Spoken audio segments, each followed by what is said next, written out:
My father was the only son with 7 sisters, and he was the youngest. So the family left Lithuania. My grandparents, my aunts, moved to New York one by one. He was the last one to go in a boat. When he arrived to New York, because of the quota, they wouldn't let him off the boat. So he continued with the boat and ended in Buenos Aires. He never saw his parents again.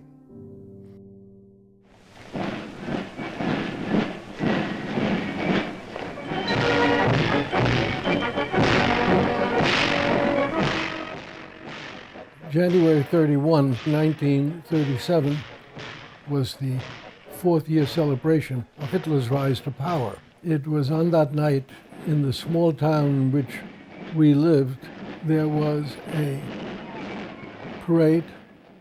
The Nazis broke into our house, destroyed everything downstairs. My grandfather had 2 sisters that had come to the United States at the beginning of the century. They were well-to-do, and they provided us with affidavits. So my family and I all came to the United States in December of 1937. Nun rücken über dieselben Straßen deutsche Truppen in Paris ein.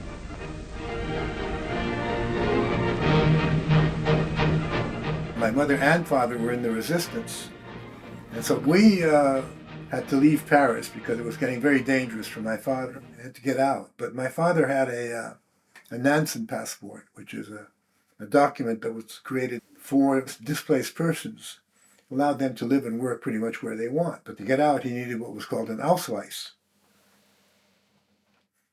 And being a Russian Jew, and in addition to that, pro-communist and pro-Soviet, not a good combination. You'd have to bribe the Gestapo to get the Ausweis. He didn't have any money. But they found a Jewish family in Marseille who said, if you take our daughter with you, we'll give you the money. So he got the Ausweis, and we traveled through Spain and Portugal, and then got on a boat and sailed to America. Russian tanks rumble back into Budapest. 5,000 come with 200,000 Soviet troops to snuff out the torch that brave Budapest had held so high. Tears stream down the cheeks of grief-stricken refugees who must flee now for their lives. So 200,000 people left Hungary during the 1956 revolution. And my mom did not want to leave, but I did. I suppose I had to have a new life. That was part of it. So I persuaded her to leave with me because I wouldn't have left her there. We immigrated when I was 15 in 1974 in the aftermath of the Yom Kippur War in Israel. Israeli soldiers arrived at a deserted hut just off the main road. After a brief inspection, they shot open the doors.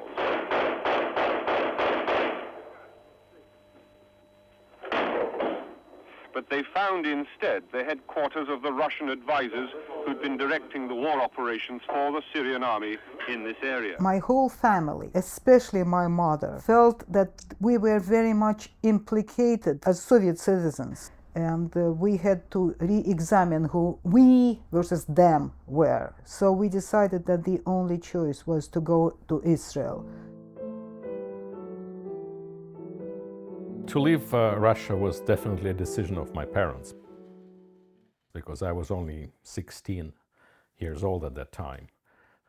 They made that decision because of the difficult political situation in Russia, particularly for Jewish people. Detente must mean that the Soviet Union abide by the international covenants that it has signed, which guarantees the right of a people to immigrate if they so desire. And we left in 1976. I was here on a short vacation, visiting acquaintances of my father, and the circumstances in Guinea sort of changed politically. And my father was forced to leave the country temporarily for his own safety. And as a result, they had to make this tough decision whether I, as the oldest son, would go back or stay in the United States. And they finally decided that I should stay here, since I'm already here in the country and I'm safer. I was 13 years old. I came about 4 years after my brother Mohammed came here. I initially came for his graduation from high school. I ended up staying for some of the same reasons, because of the political situation back home. And I came when I was 15 years old.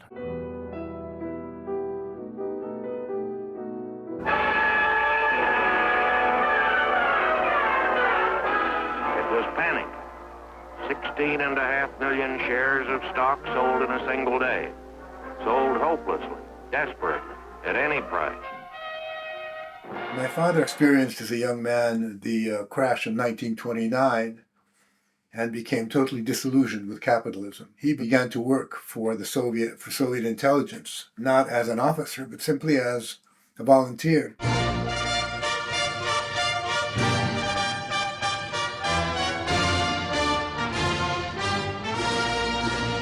He wanted to go back, and he didn't believe the stories about the Gulag and all of those things. He said he believed that to be all anti-Soviet propaganda.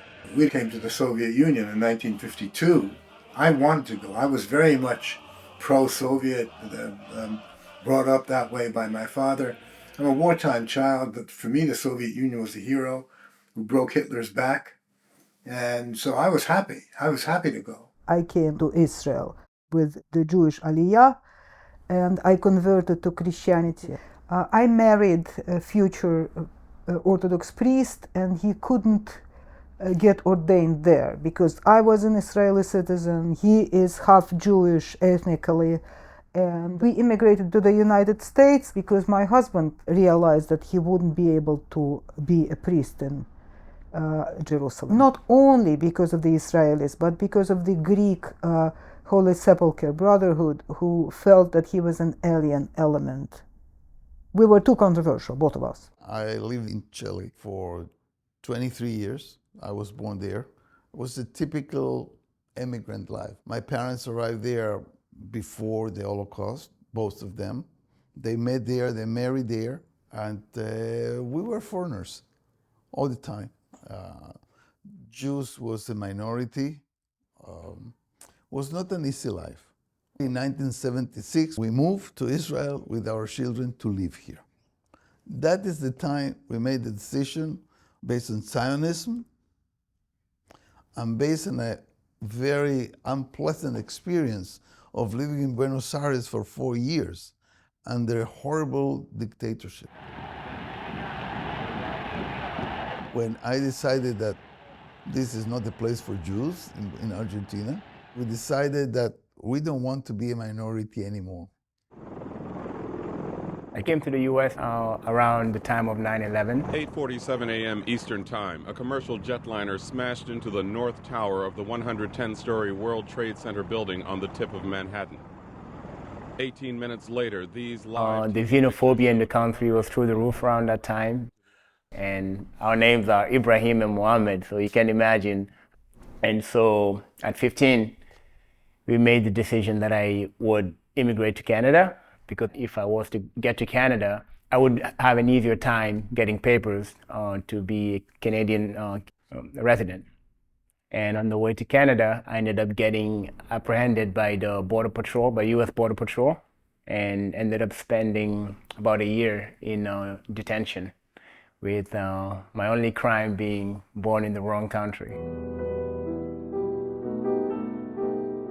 We had a beautiful duplex on 5th Avenue and 10th Street. I had my playroom, my bedroom.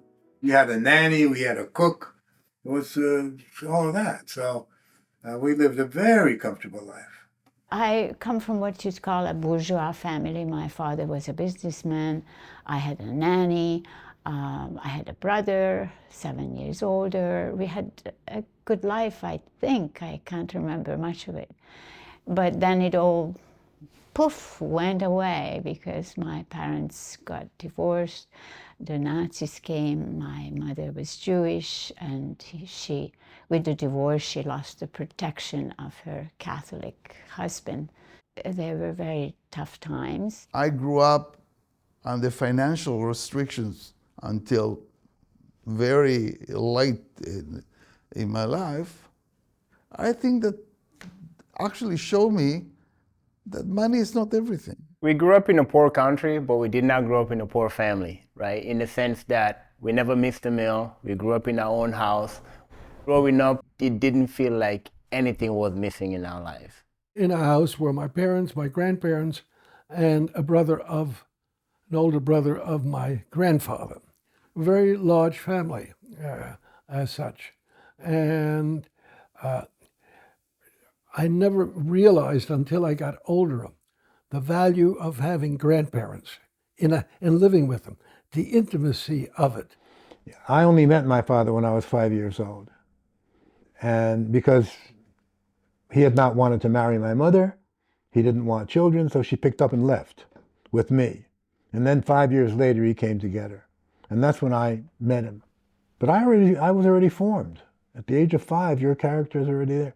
And so I would fight all the time with my father. And I mean, this was always the case for years and years and years and years. And we became friends maybe 5 years before his death. And it was his fault, not mine. He was my father, not me, his father.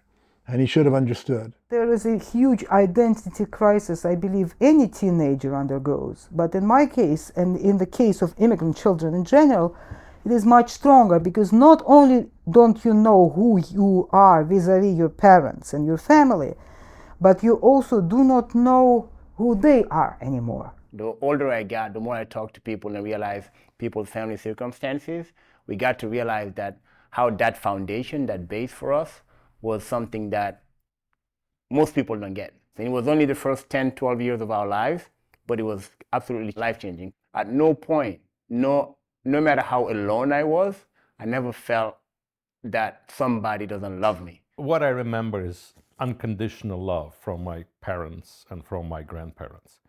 Although that unconditional love wasn't really deserved, because when I was young, I was quite a troublemaker and a rebel in many different ways. I didn't want to really study at school. It was too boring for me. I used to just go out, look at birds, look at insects, collect snakes, have every single possible animal in my house. My parents tolerated it, and love was still unconditional. I was on a mission, okay? I knew that I had to do it. I knew that that's the way you go to the university. So I was always a very, very good student, except for history that I used to fall asleep. Back home in Guinea, I would say I was a very good student. I had the right climate to be the right student. When I moved here, I did my absolute best, but my goal and focus was, just to pass my classes, given the circumstances that I was in. I managed to do okay. I had C's and B's. But I don't think I ever reached my full potential. I was never really considered a juvenile delinquent, but some people were still looking at me with some suspicion because some kind of a standardized behavior is expected of students. And I would cut classes because of my music school. I used to be a violinist. That's a good question. Yeah, I mean, I was a lazy student. I got into fights a lot. The first thing that one of my teachers did, my German name was Heinz, and she said, I can't call you Heinz, it's Henry. And that's how I became Henry. So during the 1956 revolution, which is started by the students, and we didn't have food. The capital, Budapest, was cut off. We had to line up for everything, for bread, for whatever. I was lining up for bread, a long line, and people started shooting at us, which happened often. And we kind of ducked under and tried to protect ourselves. And there was an older man, And all of a sudden he said, "Here, you shoot back." And he took a big rifle and gave it to me. He said, "You guys started that, you're the big shot students, shoot." So I took the gun and I looked through the viewfinder and I saw this Russian kid, blonde and very, very young, and he was aiming at me and I couldn't shoot, but he did. But fortunately he missed.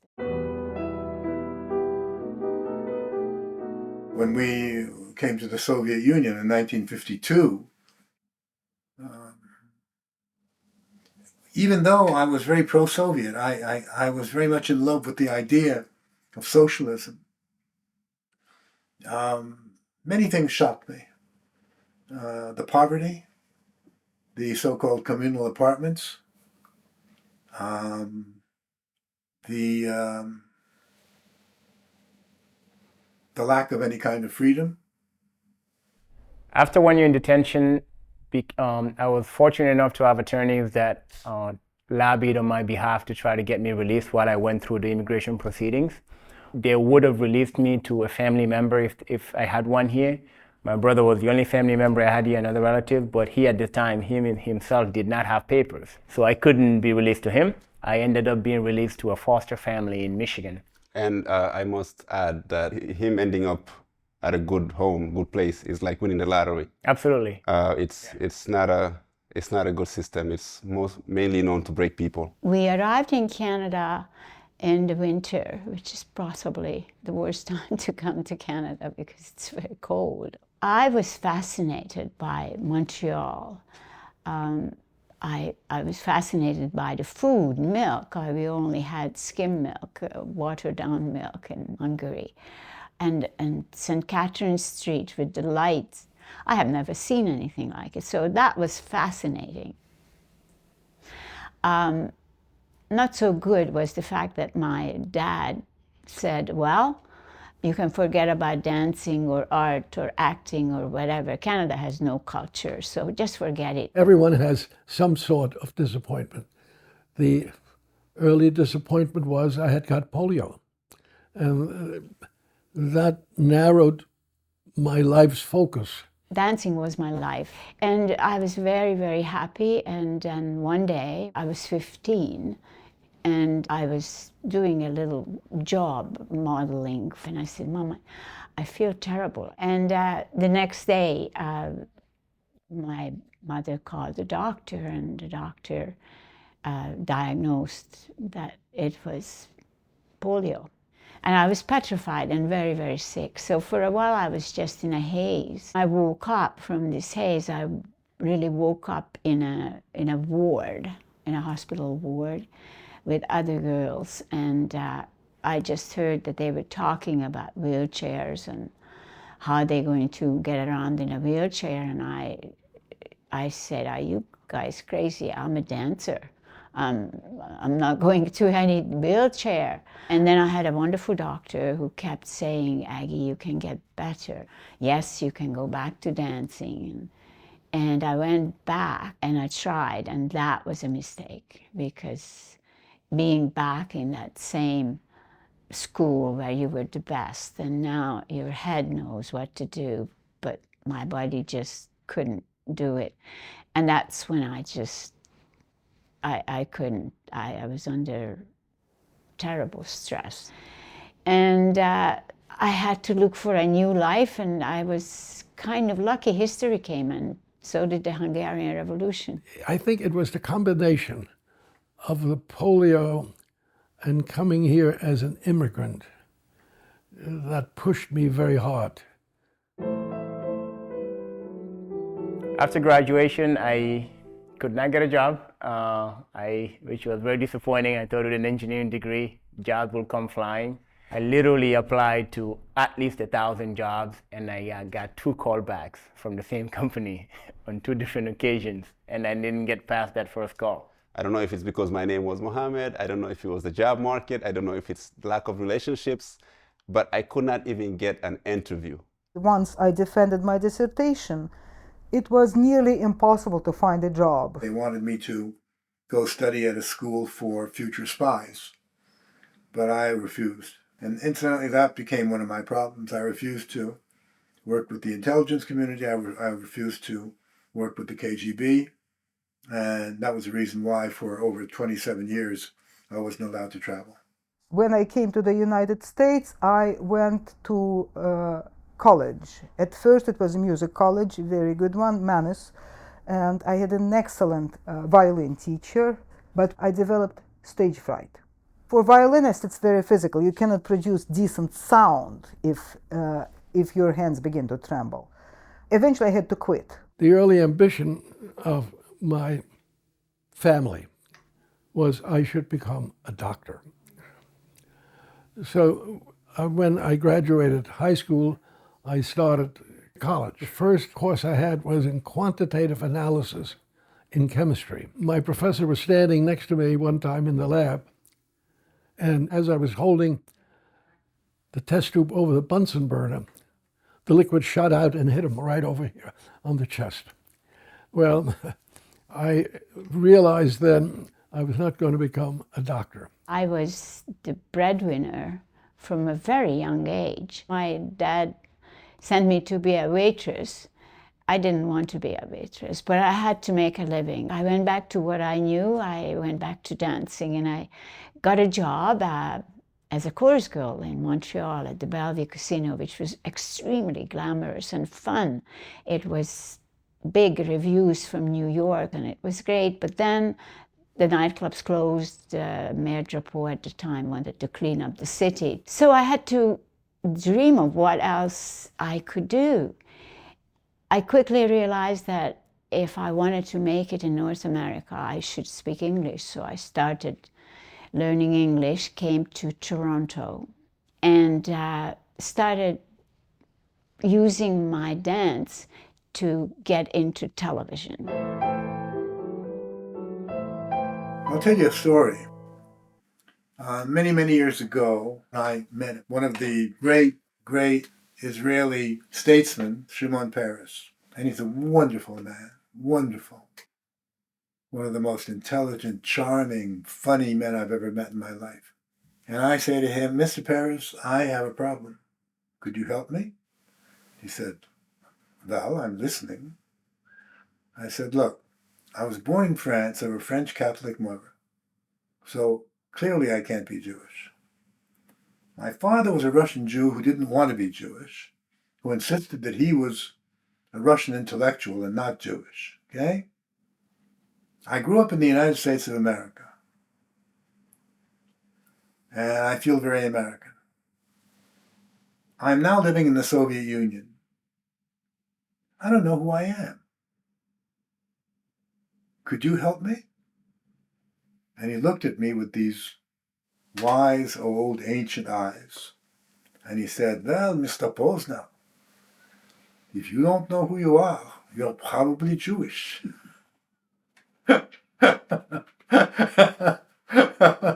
I'll never forget it.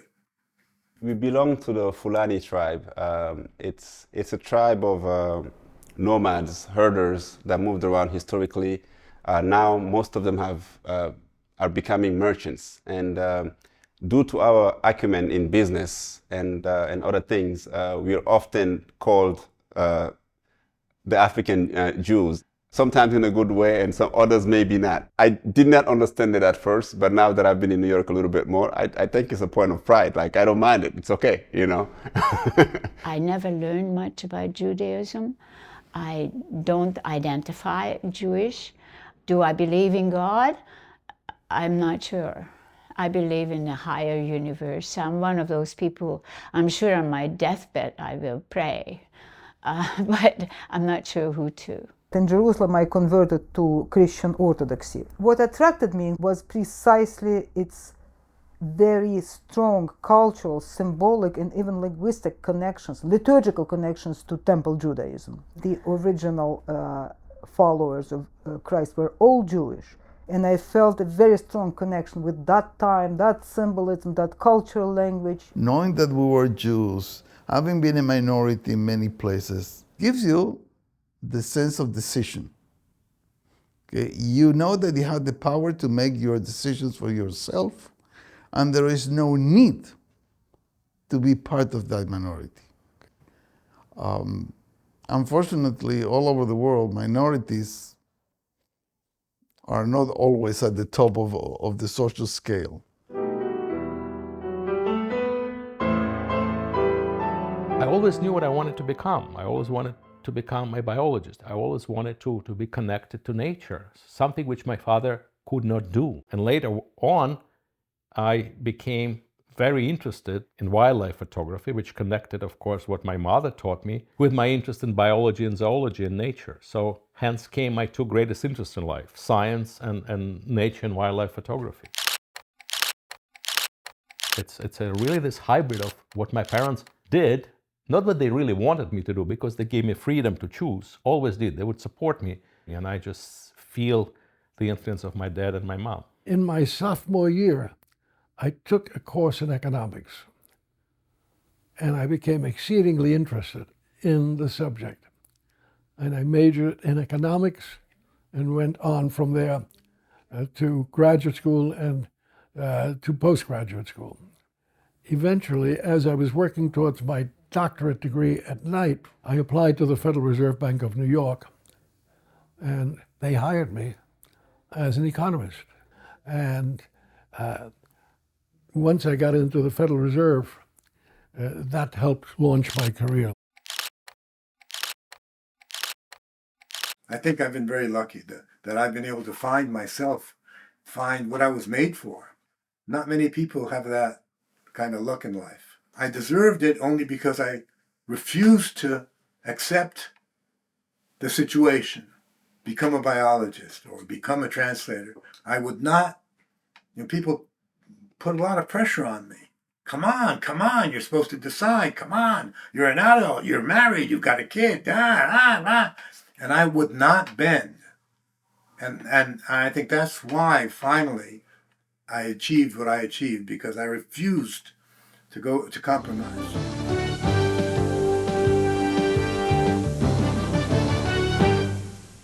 Good evening, I'm Phil Donahue. And I'm Vladimir Bov.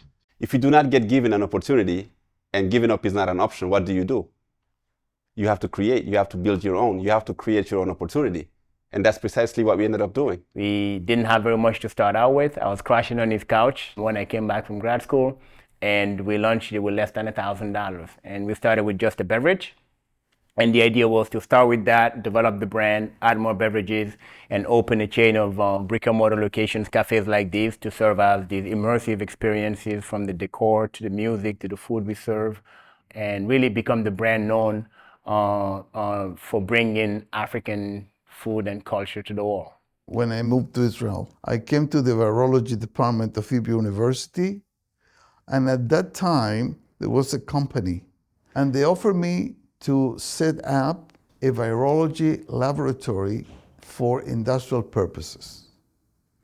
And I remained in biotech industry for many years, and I actually managed a number of startup companies that were related to biotechnology. About 15, 16 years ago, my wife used to work here, and I came in and asked the president of that college why there is no undergraduate biotechnology degree in Israel. So she said to me, why don't you write the program? And the rest is history. I teach literature and language now at Georgetown University. And sometimes I even get to teach biblical Hebrew. My greatest dream, when I was a musician, when I wasn't, when I went through the honors program at Hunter, when I went even through grade school in Moscow and then through high school in Israel, there was one thing that never changed about my dream. I was dreaming to teach. Somehow this miracle of imparting to people something that you have experienced or learned or been exposed to has been exciting to me ever since I started reading and thinking. One of the most important things that ever happened to me was when I went and I watched back in 1977 the movie One Flew Over the Cuckoo's Nest. In that movie there's a scene where Jack Nicholson challenges all the other guys in this insane asylum. I'm gonna take this fucking thing, I'm gonna put it through the window, and me and my buddy Cheswick are gonna go out through the hall, downtown, sit down in a bar, wet our whistles, and watch the ball game. And that's the bet. Now, does anybody want any of it? Huh? I'll bet $25. $25. Hard. Mac, no, nobody could ever lift that thing. Get out of my way, son. You're using my oxygen. You know what I mean? And so, go ahead and he tries, and the veins stand out in his forehead and is bulging in his neck, and you can almost feel it yourself.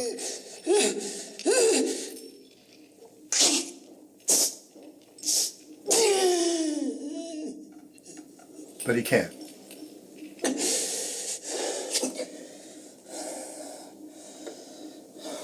So then he straightens up and starts walking out of the room, and they're kind of saying, ha ha ha, see, you didn't do it.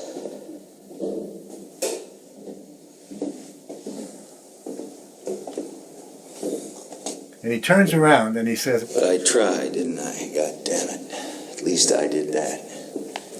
And I'll never forget that, because to me, suddenly, I thought, that's really the most important thing.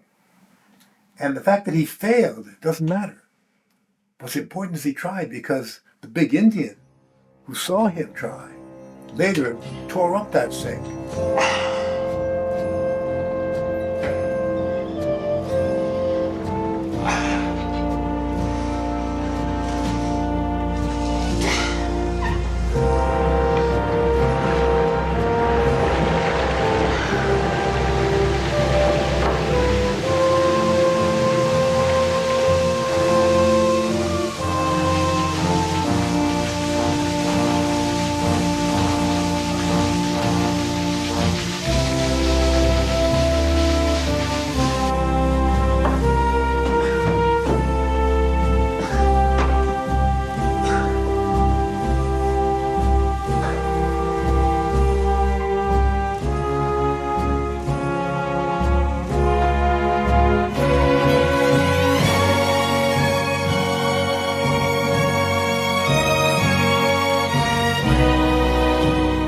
So risk-taking is try.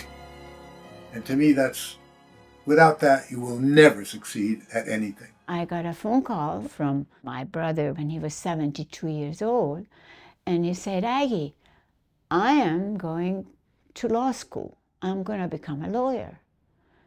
And I said, what? Frank, you're 72 years old. Why would you go back to law school? You're going to be 75 years old when you finish, if you finish. And he says, Aggie, in 3 years, I'll be 75 years old anyway. So why wouldn't I become a lawyer? And I always loved it. He became a lawyer and practiced law for another 10 years. I believe in certain ways that American sort of slogan that be all you can be and that if you dream you can do anything is somewhat misleading. For example, if I wanted to be an opera singer, I don't think there's any music teacher which could teach me how to sing because I am just tone deaf. It's crucial to be successful that you do something that you want to do. Okay? You need to be persistent, and you need a little bit of luck. If I had to pick one thing that I think that leads people to success, I know most entrepreneurs don't believe in this, but I think it's mostly pure luck. I'm a scientist. I'm a purely empirical person. I look at, the way I think about it is, if you think about from the beginning of time, there's a series of things that happened that led me to be the person I am today with the personality I have, whether that's driven or not driven, right? I had no say in that. I don't wake up in the morning and say, I'm gonna go work hard. That's kind of person I am. I wake up in the morning, I go out work hard. I didn't pick that personality. I think all of those things, get educated, work hard, be focused, be disciplined, but I hope you get lucky along the way. I do believe that luck has a role to play in life. There's no question that luck is a factor. But overall, if you try many, many times, eventually you will get lucky. You run into bad luck, you get fired, and you give up. I mean, resilience is also have to be there. Hard work, education, luck, timing. A lot of things have to come together in order to A, be successful, and B, once you lose it all for various reasons, to pick yourself up and try it again. In a study we did a couple of years ago, we look at the starting point for our students. There are grades at the beginning and there are grades at the end. And we realized there's absolutely no connection. Some of the students that entered the college with the very lowest grades ended as the best students, the best graduates, and vice versa. So we realized that the potential to succeed is present in every person. No man can stand up and say, I did it all by myself. None of us ever do it all by ourselves. There are a lot of assistance that we get along the path of life.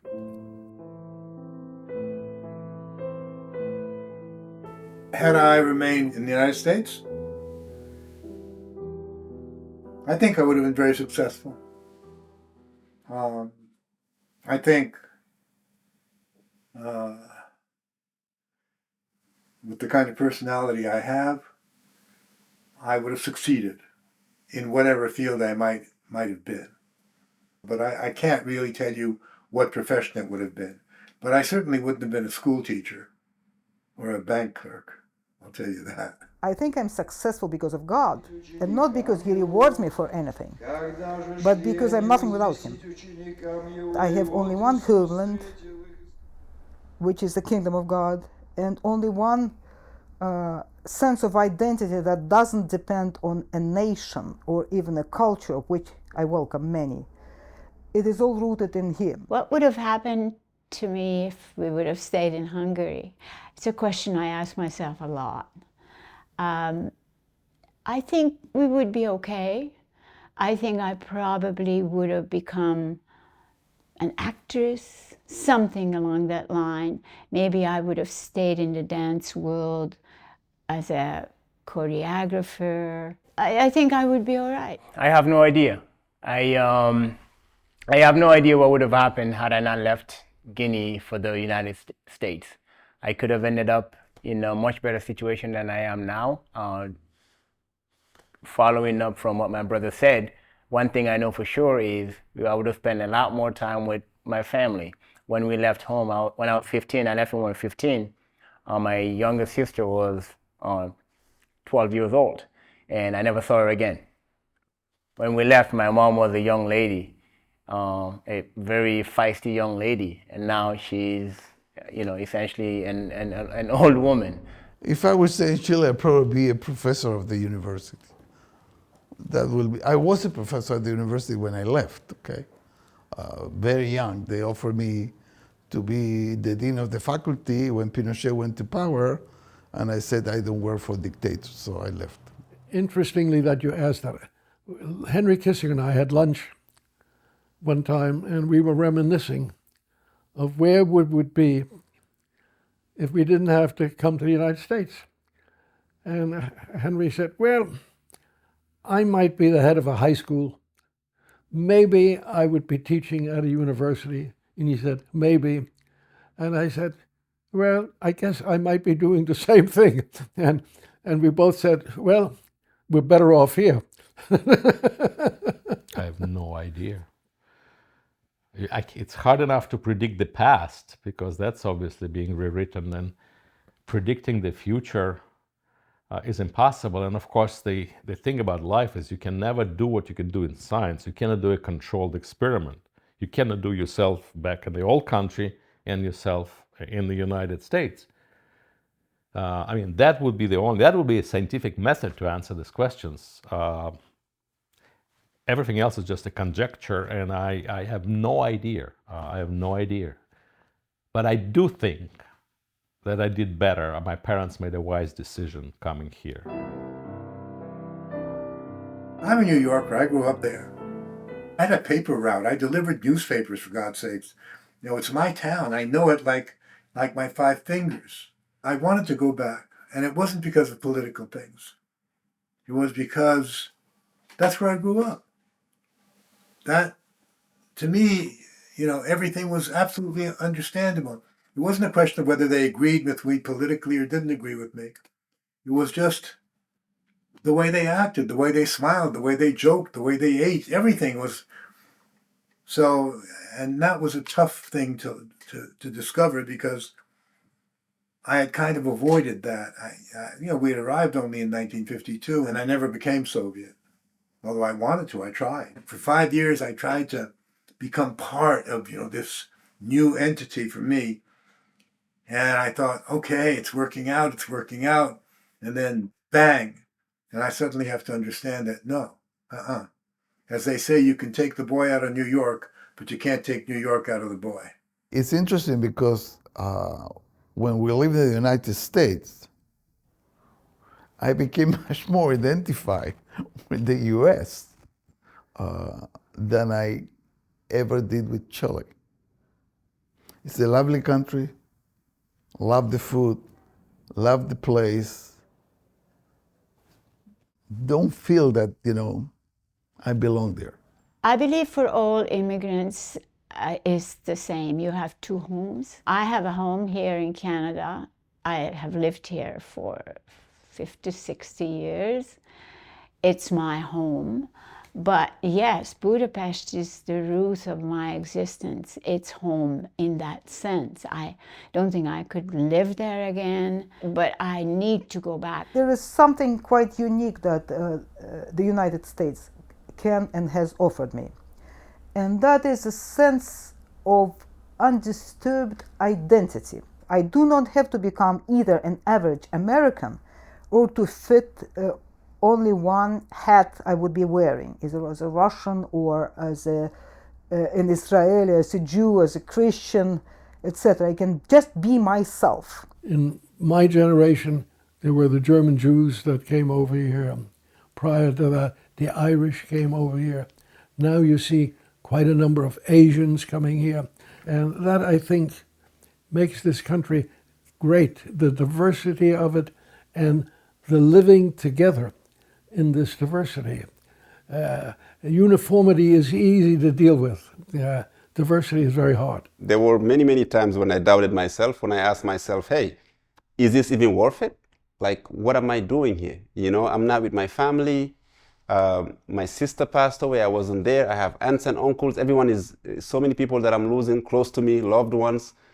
And I'm here still struggling. You know, everyone thinks I'm doing okay because I'm in America, but the reality was I was really, really struggling. Sometimes I imagine my life through the experience of my peers or colleagues of whom I have many in Russia right now. It is pretty horrifying. Even in the best years, like mid-90s, I would come to a conference in Moscow and I would ask, why do you need me? I understand why I need collaboration with you, but why do you need me? Why do you keep publishing my stuff and asking me for new contributions? And the best answer I've gotten, actually 3 times from different people, was your freedom.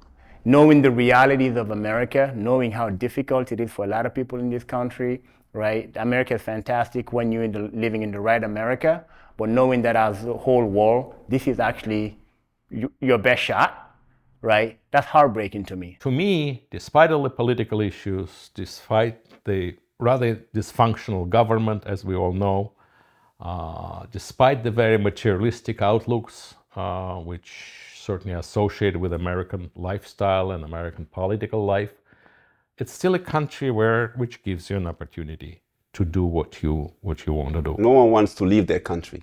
No one with an actual choice wants to leave everyone they love, everything they know, and go somewhere else. Nobody, you know. But the biggest thing I would say is the country allows you to dream.